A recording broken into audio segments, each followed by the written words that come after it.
बच्चा गोवर्धन दास, बच्चा नारायण दास, गोवर्धन दास, देखो यह नगरी कितनी सुंदर लग रही है। अगर कुछ भिक्षा मिल जाए तो भगवान को भोग लगे, और क्या। जी गुरुजी, यह नगरी तो बहुत ही सुंदर है। जो भिक्षा मिले तो आनंद होता। बच्चा गोवर्धन दास, तुम पश्चिम की ओर जाओ। बच्चा नारायण दास, तुम पूर्व की ओर जाओ। जी गुरुजी। बच्चा ये भाजी का क्या भाव है? टके सेर। और भिंडी का? टके सेर। और आलू का? सब टके सेर बाबा जी। वाह, आनंद की बात है। सब टके से मिलता है। दूसरी दुकान पे जाके पूछता हूँ, वहाँ भी टके से मिलता है। बच्चा ये पेड़े का क्या है? और खाजा का? और लाडू का? बाबा जी सब टके से। और इस नगरी का क्या नाम है? अंधेर नगरी। और राजा का नाम? चौपट राजा।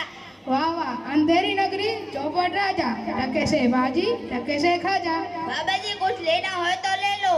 बच्चा, भिक्षा में 7 पैसे मिले थे, उसी से 3.5 सेर मिठाई तोल दे। लो।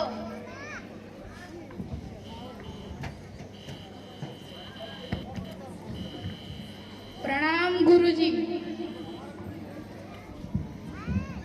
कह बच्चा गोवर्धन दास, क्या भिक्षा लाया? गठरी तो भारी मालूम पड़ती है। भिक्षा में 7 पैसे मिले थे, उसी से 3.5 सेर मिठाई तोल लाया।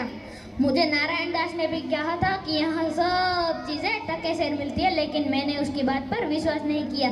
इस नगरी का क्या नाम है और इसके राजा का क्या नाम है? इस नगरी का नाम है अंधेरी नगरी और राजा का नाम चौपट। टके सेर भाजी और टके से खाजा। तो बच्चा, ऐसी नगरी में रहना उचित नहीं है जहाँ टके सेर भाजी और टके सेर खाजा बिकता है। नहीं नहीं, मैं तो यह सुंदर नगरी में रहूंगा। चंग 2 पोसों में पूरा पेट भर खाना मिलता है। मैं तुम्हें कहता हूँ कि मेरे साथ चलो, वरना पीछे से पछताओगे। तो तुम्हारी मर्जी, लेकिन मैं एक बात कह के जाता हूँ कि अगर कुछ भी संकट पड़े तो अपने गुरुजी को याद करना। जी गुरुजी। हवा तो नाखो।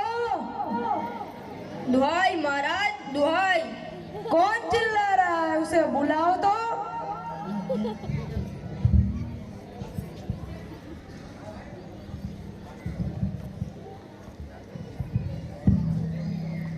बोल, क्या हुआ? महाराज, कल्लू बनिए की दीवार गिर गई, उसके नीचे मेरी बकरी दबकर मर गई। न्याय हो महाराज, न्याय हो। कल्लू बनिया को पकड़ लाओ। कल्लू बनिया हाजिर हो।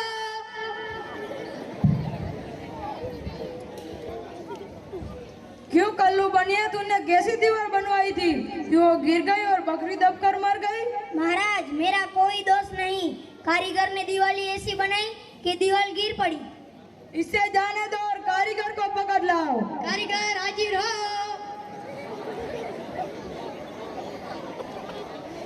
क्यों महाराज, मुझे क्यों बुलाया? क्या दूसरा महल बनाया है क्या? नहीं, तुमने कल्लू बनिया की कैसी दीवार बनाई थी कि वो गिर गई और बकरी दबकर मर गई? महाराज, मेरा कोई दोष नहीं। चुनने वाले ने चुनाई ऐसा खराब बना दिया था कि दीवार गिर पड़ी और बकरी दब के मर गई। इसे जाने दो, चुने वाले को पकड़ लाओ। चुने वाला हाजिर हो।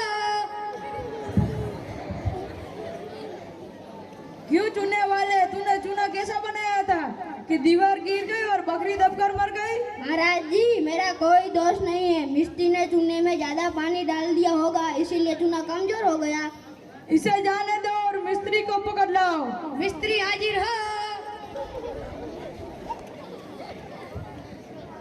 क्यों मिस्त्री, तूने इतना ज्यादा पानी चूने में क्यों डाला? महाराज, इसमें मेरा कोई दोष नहीं है। कसाई ने मशक्कत जितनी बड़ी बनाई थी कि ज्यादा पानी आ गया। इसे जाने दो और कसाई को पकड़ लाओ। कसाई हाजिर हो। क्यों कसाई, तूने इतनी बड़ी मशक क्यों बनाई? महाराज, गडरिये ने टक्की की ऐसी बड़ी भेड़ मेरे हाथ बेची कि मशक्कत जितनी बड़ी बन गई। इसे जाने दो और गडरिये को पकड़ लाओ। गडरिया हाजिर हो। क्यों गडरिया, तूने इतनी बड़ी भेड़ क्यों बेची? महाराज, मेरा कुछ दोष नहीं है। कोतवाल की सवारी आ रही थी, उसकी भीड़ भाड़ के कारण छोटी बड़ी बकरी पर ध्यान ही नहीं गया। मेरा कुछ दोष नहीं है। मैं तो आपकी गाय हूँ, गाय। ये मेरी गाय है, इसे बांध दो कुत्ते से और कोतवाल को पकड़ लाओ। कोतवाल हाजिर हो। क्यों कोतवाल, तूने ऐसी सवारी क्यों निकाली कि गडरिया ने बड़ी भेड़ बेच दी? महाराज मैं तो अपना काम कर रहा था। इसे ले जाओ और दे दो फांसी। जी महाराज। महाराज खाना का वक्त हो गया, चलो खाना खा लो। चलो। महाराज ने हमको ये नाहक रहने का मना किया था।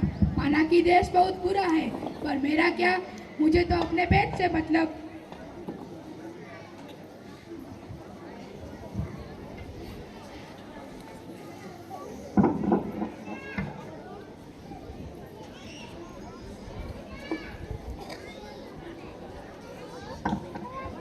चल बे चल, मिठाइयाँ खाकर बहुत मोटा हो गया है, आज तुझे फांसी मिलेगी।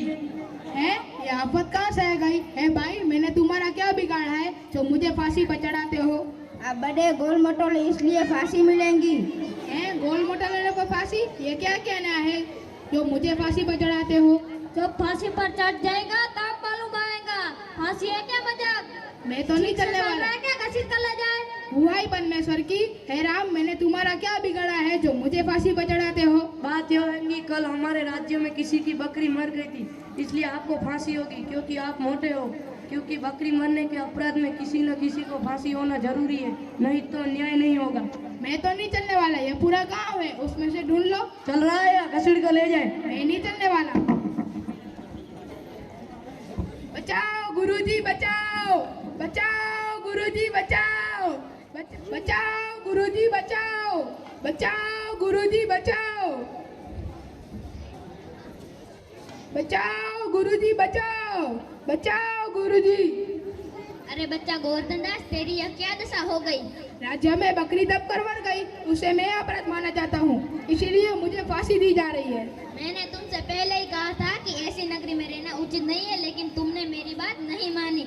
कोई बात नहीं, नारायण समर्थ है। मुझे मेरे शिष्य को अंतिम उपदेश देना है। तुम सब जरा किनारे हो जाओ।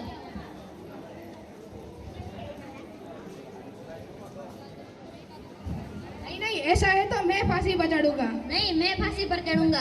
नहीं, मैं फांसी पर चढ़ूंगा। हम ज्यादा बूढ़े हो गए हैं, हम फांसी पर चढ़ेंगे। आप तो सिद्ध हो, आपको अधिक अधिक का क्या? मैं फांसी पर चढ़ूंगा। अरे अभी तो चेला रो रहा था, इतनी देर में मान गया।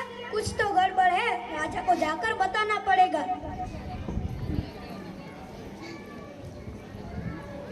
महाराज की जय हो। बोलो क्या हुआ? महाराज, गुरु कह रहा है कि मैं फांसी पर चढ़ूंगा और चेला कह रहा है कि मैं फांसी पर चढ़ूंगा। क्या? चलो देखते हैं।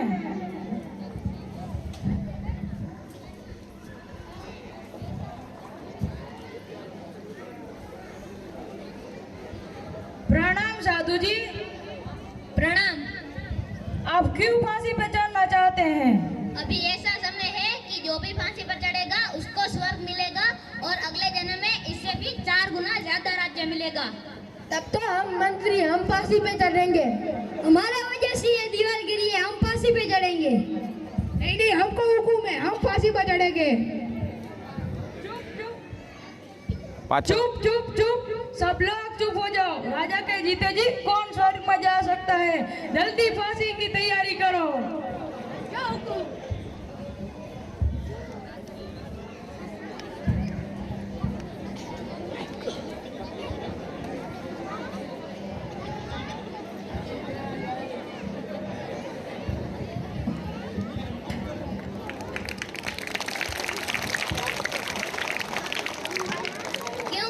मजा आया ना?